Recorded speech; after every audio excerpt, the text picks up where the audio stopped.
আপনি যে এই ৩০০ মানুষকে মারলেন, তো এইটার বিচার কে করব? এটার বিচার তো আপনাকেই করতে হবে না?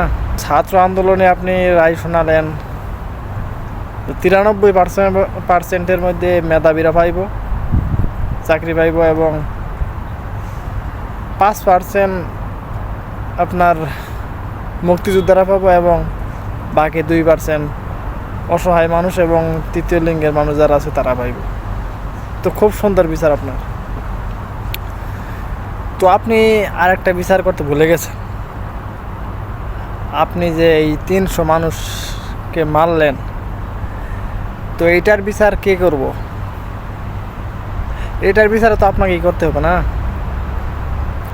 তো শত শত মায়ের বুক খালি করছেন আপনি, শত শত বোনের ভাইদেরকে আদর থেকে বঞ্চিত করছেন, তো এটার বিচার কে করব?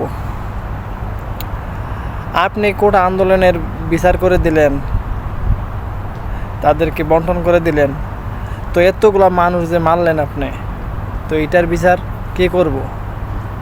এটার বিচার তো আপনাকেই করতে হবে নাকি? তো আপনি এতগুলা মানুষ মারলেন, এতগুলা, আপনার কারণেই তো এইগুলো হলো আজকে। তো আপনি যদি দেশ ভালোভাবে চালাইতে পারেন তো আপনি চালাবেন, আর যদি চালাইতে না পারেন তো আপনি গদি থেকে নাইমে আসেন, আপনি পদত্যাগ করেন। তো এইটাই আপনার জন্য বেটার। তো আপনি পদত্যাগ করেন, পদত্যাগ করে দেশ থেকে চলে যান। তো আপনাকে আর আমাদের দরকার নাই, কারণ আপনি মানুষ মারতে দ্বিধাবোধ করেন না। আপনার কুত্তাদেরকে লেলিয়ে দিয়েছে এদেরকে মারার জন্য, তো কেন? তাদের কি দোষ?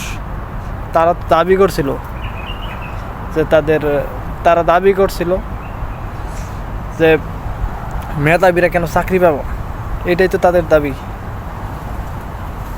তাদের বাবা মা এত কষ্ট করে লেখাপড়া করার পরেও তারা কেন চাকরি পাবো না? এত টাকা পয়সা ভাঙ্গা তাদেরকে লেখাপড়া করাইছে, তারপরেও কেন তারা চাকরি পাবো না?